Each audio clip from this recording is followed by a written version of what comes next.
Hello everyone, I'm Vasudha Chauhan from Diet Manpuri and today's our topic is grammar cum translation method. जैसा कि नाम से स्पष्ट है इसमें ग्रामर के साथ ट्रांसलेशन ग्रामर व्याकरण कम मीन्स होता है साथ में और ट्रांसलेशन मीन्स अनुवाद। तो व्याकरण के साथ अनुवाद साथ साथ चलता है इस विधि में। For this reason, it is called grammar cum translation method. It is also called the classical method because it is very helpful in learning the classical languages like Sanskrit, Latin, Greek, etc. It is the oldest method of teaching English. अगर आपसे exam में ये question पूछा जाता है which is the oldest method of teaching English then your answer will be grammar cum translation method is the oldest method of teaching English. अगर ये प्रश्न पूछा जाता है what's the other name of grammar cum translation method then your answer will be the other name of this method is classical method. इसको classical method इसलिए कहते हैं कि जो हमारी प्राचीन भाषाएं हैं जैसे कि संस्कृत है, लैटिन है, ग्रीक है। संस्कृत में आप देखिए कि व्याकरण है तो व्याकरण को बहुत अच्छे से इसमें समझा जाता है अनुवाद के माध्यम से। इस मेथड को शॉर्ट में GT मेथड भी कहते हैं। The prime supporters of GT method are Johann Seiden, Karl Plotz, and Johann Medinger. This method is very famous among average teachers because it is very easy for them to use this method in English words, phrases, and sentences are taught with the help of this method. It tells that everything in English should be taught by translating into mother tongue. It's believed that vocabulary and phraseology of a foreign language can be learned by translating its meaning into the mother tongue, and the teacher points out the grammatical points and rules. इस method में जो हमारी mother tongue है हिंदी उसका प्रयोग किया जाता है अध्यापक के द्वारा। तो अध्यापक के लिए बहुत ही सुविधाजनक होता है और जब वो पढ़ाते हैं तो उसके जो पॉइंट्स हैं, बिंदु हैं और रूल्स हैं, नियम हैं, उनको वो पॉइंट्स आउट करते जाते हैं। Characteristics of grammar cum translation method. Number 1. The unit of teaching is a word. It means vocabulary is taught in the form of isolated words. Word to word इसका translation किया जाता है, meaning बताया जाता है, इसीलिए इसकी जो यूनिट है वो वर्ड है, शब्द है। एक एक शब्द से शब्दकोश को बढ़ाया जाता है और जो मदर टंग है उसमें उसका ट्रांसलेशन किया जाता है। Second, it considers grammar as a soul of language. इसमें ग्रामर को बहुत ही इम्पोर्टेंस दी गई है, बल्कि उसको भाषा की आत्मा तक कहा गया है। Third, grammatical rules of teaching of English are explained into mother टंग।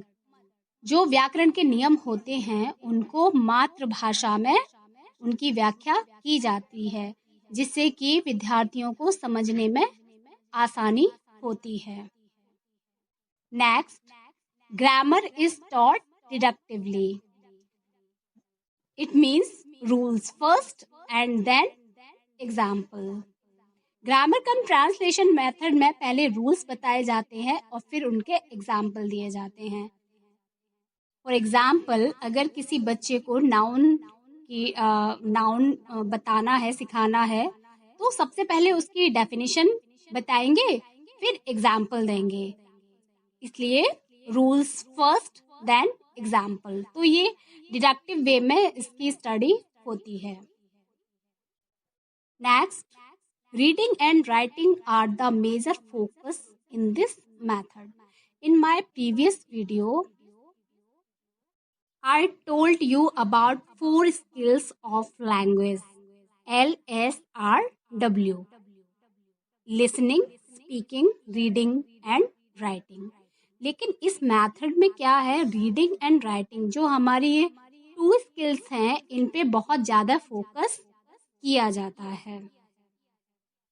तो हमारी जो प्राइमरी स्किल्स हैं लिसनिंग एंड स्पीकिंग, वो डेवलप नहीं हो पाती हैं।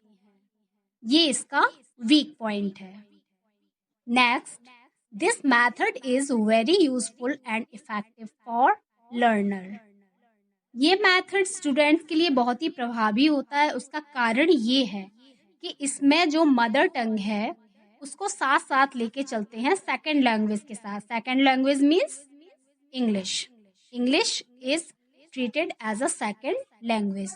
तो जो स्टूडेंट्स हैं वो अपनी मदर टंग से पहले से ही परिचित हैं, तो मातृभाषा को फॉरेन लैंग्वेज से जोड़ने से उनको सीखने में आसानी होती है। इसलिए ये बहुत ही इफेक्टिव है लर्नर्स के लिए। फॉर एग्जाम्पल, बच्चों को फ्रूट्स नेम बताने हैं, तो अगर हम उसको एक एप्पल दिखाते हैं और उससे पूछते हैं व्हाट इज दिस, यह क्या है, तो वो बता देगा यह एक सेब है। मतलब उसे अपनी मातृभाषा में पता है कि इस फल को सेब कहते हैं। तो अब उसको क्या सीखना है, एप्पल। तो एप्पल और सेब साथ साथ ट्रांसलेट करते हुए चलेंगे, तो ऐसे लर्नर को सीखने में आसानी होती है। Next, this method is very useful in over crowded classes. Over crowded classes के लिए ये मेथड बहुत ही यूजफुल होता है। कैसे? क्योंकि बच्चों को सिखाने के लिए बहुत ज़्यादा TLM की आवश्यकता नहीं होती है, बल्कि TLM की आवश्यकता ना के बराबर होती है। क्योंकि जो बच्चा है, जो स्टूडेंट है, वो अपने मदर टंग के साथ सेकंड लैंग्वेज को सीखता है। Advantages of grammar cum translation method. कोई भी मेथड है उसके एडवांटेजेस भी होते हैं और डिसएडवांटेजेस भी होते हैं। तो पहले बात करते हैं एडवांटेजेस की।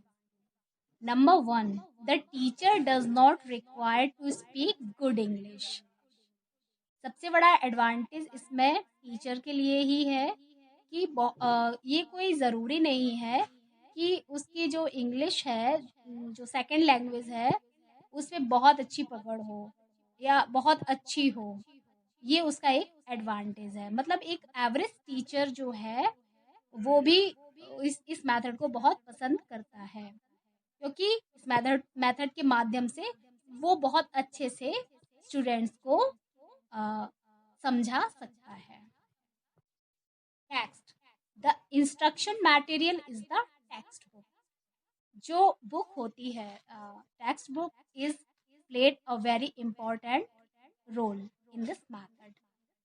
क्योंकि जो ट्रांसलेशन है या ग्रामर है, इन दोनों को करने के लिए, व्याकरण और ट्रांसलेशन अनुवाद को करने के लिए जो किताब है उसकी महत्वपूर्ण भूमिका होती है,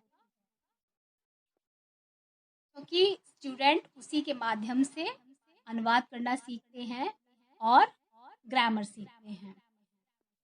next, translation skills are mastered by the use of this method.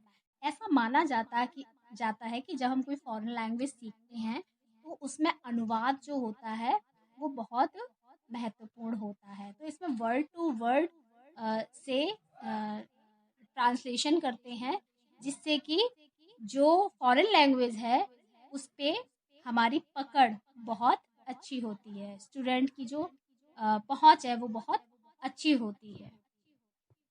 Next, develops accuracy in writing. What means accuracy?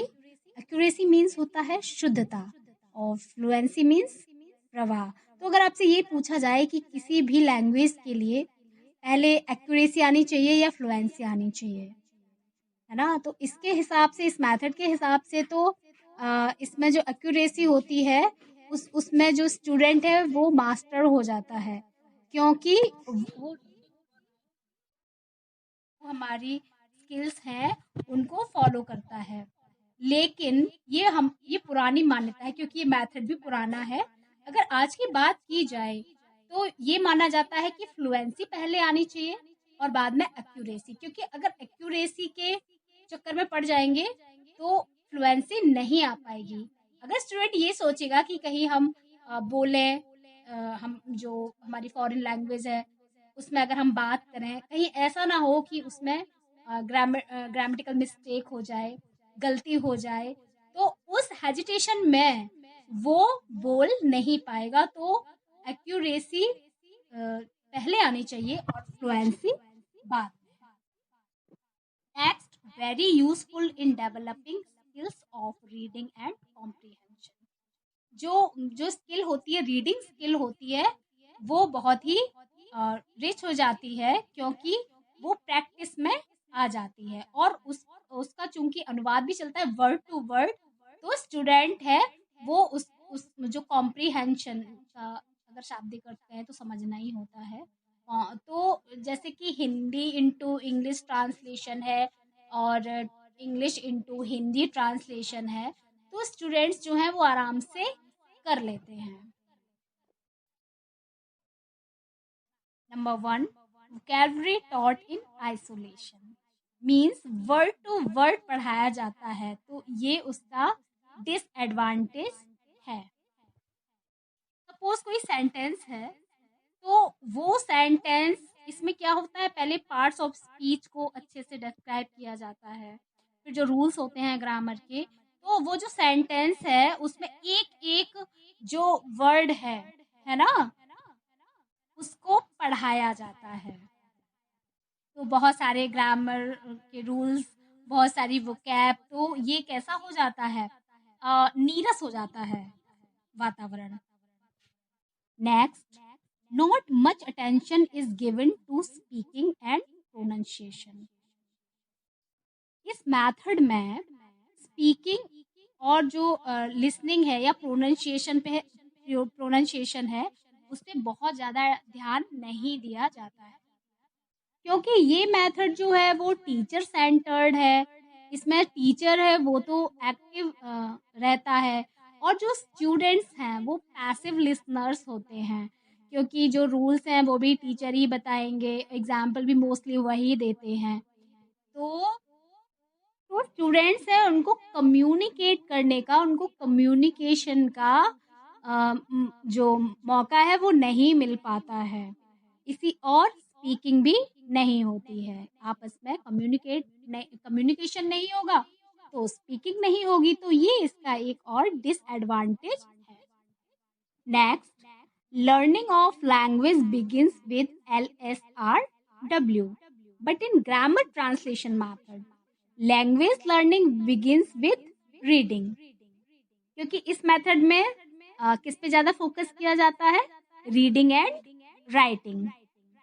तो जो कम्युनिकेटिव स्किल्स हैं, लिसनिंग एंड स्पीकिंग, वो टोटली निगलेक्टेड रहती हैं, मतलब उनको बिल्कुल नकार दिया जाता है। तो इसमें प्राइमरी जो स्किल्स हैं, लिसनिंग एंड स्पीकिंग, वो छोड़ के रीडिंग से ये मेथड स्टार्ट होता है। ये एक इसका बहुत बड़ा डिसएडवांटेज है। Next, totally against the pedagogical views of language teaching. जो पेडागोजिकल प्रिंसिपल्स हैं, उनको कहा जाएगा कि जो शैक्षणिक सिद्धांत वो ये है कि टीचर भाषा इसी सिद्धांत से सिखानी चाहिए। Languages should be learn in a natural manner, जैसे कि हम मातृभाषा को अपने वातावरण से सीखते हैं, उसी प्रकार जो हमारी सेकंड लैंग्वेज है या फॉरेन लैंग्वेज है उसको नेचुरल वे में सीखना चाहिए। लेकिन इस मेथड में ये जो पैडागॉजिकल प्रिंसिपल हैं इनको फॉलो नहीं किया जाता है। आपको जो भी पढ़ाया जा रहा है ऑनलाइन टीचिंग से, तो आप लोग उसको नोट करके चलिए, क्योंकि ये सिर्फ आपके डीएलएड एग्ज़ाम के लिए ही नहीं, आपके टैट, सीटेट, सुपर टैट और काफ़ी सारे जो एग्ज़ाम हैं उनमें ये नोट्स आपके काम आने वाले हैं। Thank you so much.